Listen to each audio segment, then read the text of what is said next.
Konflik panjang antara pemilik rental Sahara Nurul Sahara dengan mantan dosen UIN Malang Imam Muslimin atau Yaimim akhirnya memasuki babak baru. Setelah perseteruan mereka mencuat ke publik selama beberapa pekan terakhir, Nurul akhirnya mengutarakan permintaan maaf secara langsung. Momen tersebut terjadi lewat sambungan telepon yang difasilitasi oleh Denny Sumargo.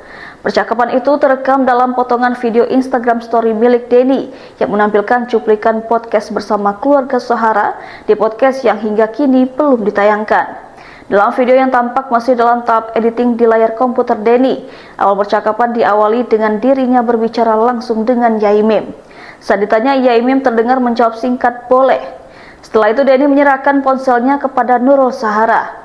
Dialog singkat pun berlangsung dengan sapaan dari Nurul membuka percakapan. Dengan nada penyesalan, Nurul kemudian menyampaikan permohonan maaf. Saya mohon maaf atas omongan saya yang kasar, perkataan saya yang kurang baik kepada panjenengan, ucapnya. Sayangnya cuplikan itu berhenti sampai di situ. Kelanjutan obrolan termasuk bagaimana tanggapan Yaimim atas permintaan maaf tersebut tidak ditampilkan dalam video.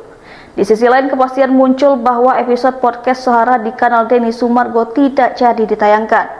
Semula konten tersebut dijadwalkan rilis pada Rabu 1 Oktober 2025 pukul 7 waktu Indonesia Barat.